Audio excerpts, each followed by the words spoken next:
Welcome to the Behaviorist Book Club. We're a community of busy, research-focused behavior analysts just trying to stay in touch with the common scientific literature. You can follow my website, www.behavioristbookclub.com, and join in the conversation in the show notes or my Twitter and Facebook page. Everyone, this is, of course, JABA in one take, where we break down an article from JABA for the busy, research-focused BCBA. This is on volume number 54, number 4, the fall edition, Surface Electromyography and Gamification, Translational Research to Advance Physical Rehabilitation by Veda and Armshaw. This comes out of the Department of Behavior Analysis over at University of North Texas.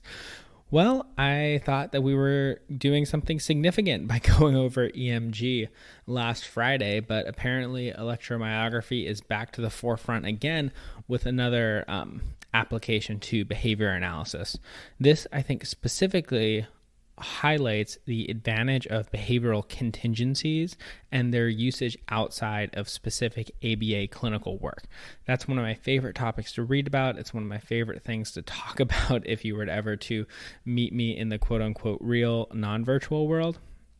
I love to talk about how the different behaviors that we go about in our day-to-day life, everything from getting a paycheck every 2 weeks to getting grades at the end of semester, really goes back to schedules of reinforcement and basic behavioral contingencies.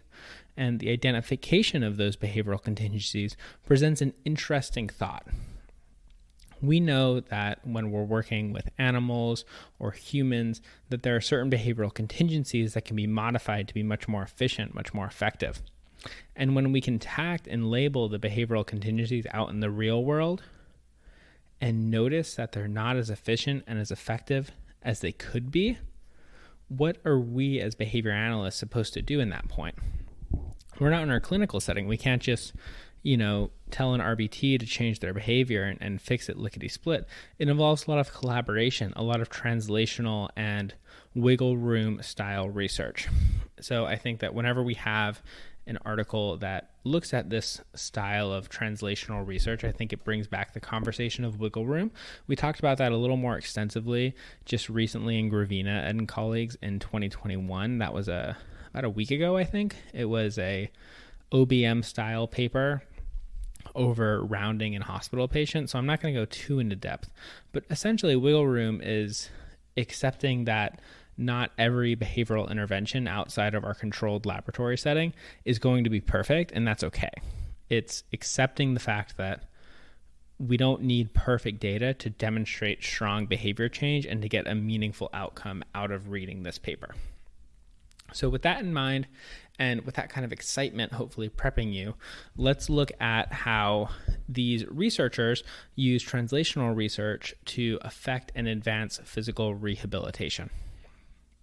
So behavioral contingencies, as I said, can be applied to large-scale problems, things like obesity in young children or even global warming and climate change.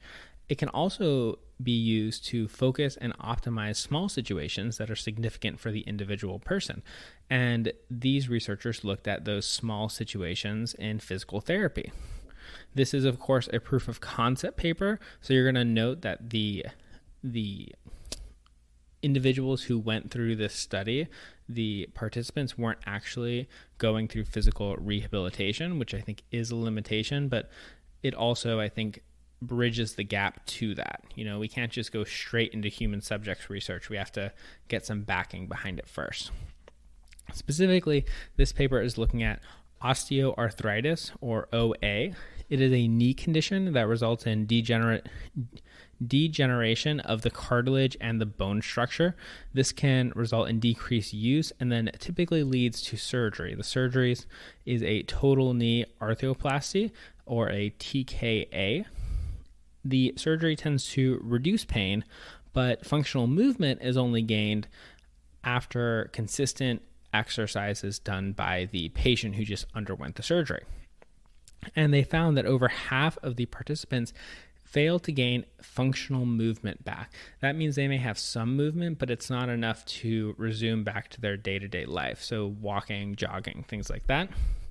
And in its extremity, in its most extreme cases, I don't think extremity is a word, it results in the inability to stand up and even go for a walk. So we've established here that this osteoarthritis, this OA condition, typically fixed by surgery, and while the pain does lessen, there is a real need here for motivation and an increase in compliance with physical therapist exercise, physical rehabilitation, because without those exercises, the lack of functional use is just going to persist throughout this individual's life. The authors examined the situations that these clients were in and identified 3 potential behavioral components that may explain that statistic of half failing to gain functional movement back. The first is response-induced punishment. So this is when the movement prior to the surgery causes pain. That's why they're getting the surgery, because of that OA condition. Therefore, to avoid the pain, the movement stops and the muscle atrophies, which then results in an increased effort and pain to move again. The next reason may be a reduction in the amount of proprioceptive feedback during the movement of the knee following surgery. They likened this kind of sensory extinction and noted that it was really difficult to isolate the muscles necessary for activation. So even when that individual, that client, is trying to go through physical rehabilitation, it's difficult for them to actually activate the correct muscles in order to work them out. They can't even find that muscle. So it's kind of like sensory extinction.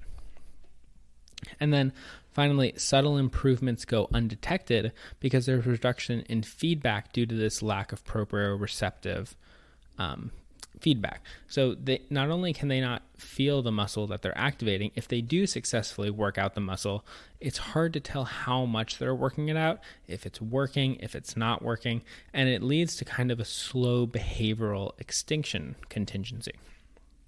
So what we have here is we have a punishment contingency. In the first one, response-induced punishment, we have sensory extinction, and then we also have a general extinction contingency based on the feedback that is not being received. All of that combined, the authors hypothesize, is the reason why there's only half of the participants of the surgery get back functional movement. So what's the solution? We've labeled and tacted the behavioral contingencies, and the solution is to make this now covert, following all of the extinction and behavioral contingencies in place. Make this covert feeling, behavior, whatever you want to call it, make it overt again and show the patient what they're activating, how much they're activating it, and give them feedback and reinforcement. That's where the EMG technology comes in. Remember, the EMG measures the electric currents in the body, and if you're flexing a certain muscle by the EMG detector, the EMG will pick that up and be able to shoot feedback and tell you how much you're flexing that muscle. So if I put the feedback on my bicep and then I flex my forearm, there would be no EMG spike. But if I flexed my bicep where the EMG was, there would be a large spike. And that's essentially the basis for what they're trying to do. They're trying to use the EMG to show the patient where their muscle flexing is and start to reduce that extinction component and bring back that reinforcement. Prior research has shown pretty strong evidence for supplementing the standard feedback with bioenhanced feedback. Wynn et al. In 2008, Draper in 1990, and Lepley et al. In 2012. All used this bioenhanced feedback model. So using technology, making some covert behavior feedback, some covert muscle movement, and making it over and making it so the participant who's doing the exercises could see the things happening. Now, what's interesting is this study did more than just look at feedback. It also looked at the gamification of feedback. They wanted to evaluate whether the biofeedback enhances the activation of muscles in healthy participants and whether the gamification of that same feedback produces better results relative to standard biofeedback. The way they did this was to recruit 9 college undergrads. They were recruited from an ABA course, so they may be familiar with the principles that we're testing out and the feedback ideas that we're using here. They then used the muscle contraction of the right leg as the independent variable. All EMG data was collected and the contingencies were programmed based on the individual, not the group average. So this is important when we talk about shaping up a behavior. It wasn't based on the average of all 9. It was based on the individual's muscle development. The pre-training started as the first phase, and they used pre-training to actually teach the flexing of the correct muscle. I thought this was really interesting. The experiment actually manually shaped the contractions by using biofeedback. What that looked like is the experimenter placing the electrode in the correct place, and then as the individual flexed, they would measure maybe 200 microvolts, and they would click the button, give the feedback, and then set the next criteria at 250, and then 300, and then 350. And in that way, they shaped up all of the responses, not only to the correct strength, but also to the correct location, to the correct muscle. I think that this in itself could be a study. Applying the criterion shaping model done by Galbica to this type of research, I think would be fascinating.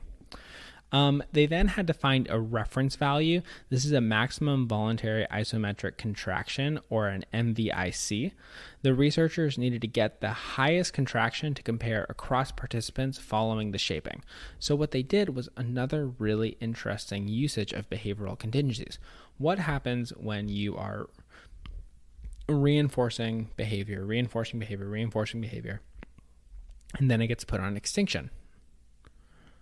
Well, the behavior spikes. The behavior jumps up in order to gain that next level of reinforcement. And we call that an extinction burst.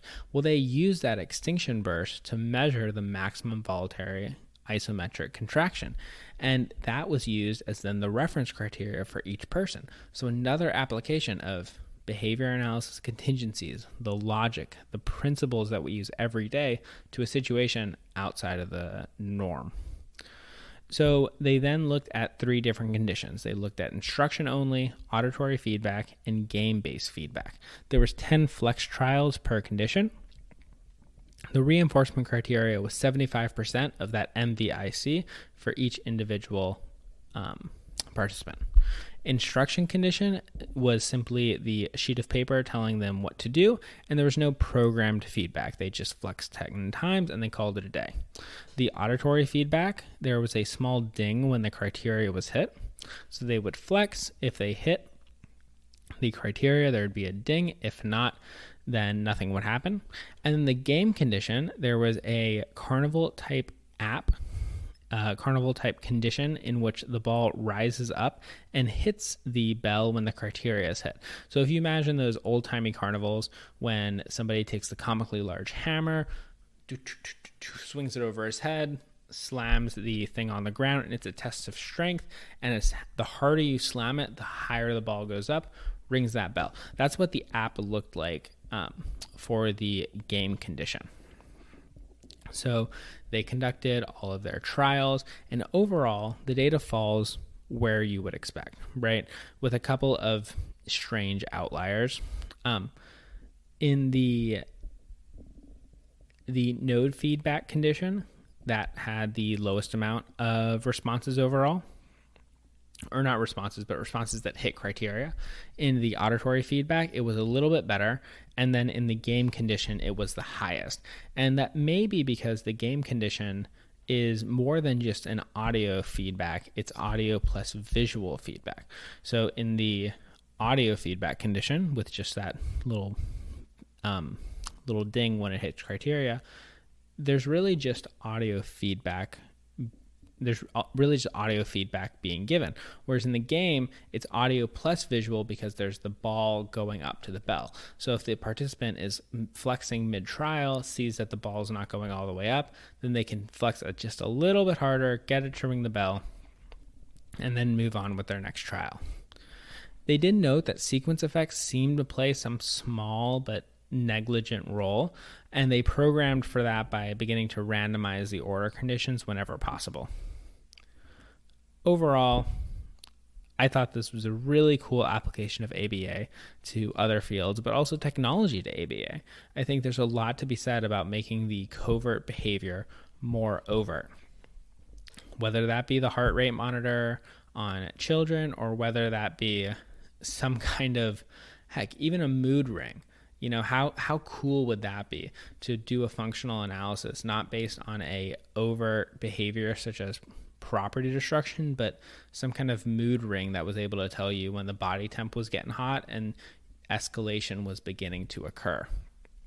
I also think that this really, for me, drives in the point of why definitions and language really matters in our field. The ability to look at something outside of our field, not in our clinical bubble, but outside of our field, and tact the behavioral contingencies that are taking place in that moment is really powerful. Because if you can label something, if you can point it out and say that is a fixed interval schedule, then that leads you undoubtedly to the next step, which is in the rat lab, in the experimental lab, when you have a fixed interval schedule, the rat does this, this, and this to get reinforcement. But if you have a variable ratio schedule, the rat does this, this, and this to get reinforcement. Therefore, the most amount of behavior that we can get from this situation, the most efficient this organism can be, is if we put them in a variable ratio situation. And I think at its core, that's what these researchers did. They looked at the definitions, they tacted things on the outside, and they, kind of molded it to the behavior analytic way of thinking, and they made a really cool, efficient product out of it. So, key takeaways, I think the gamification of feedback is very powerful.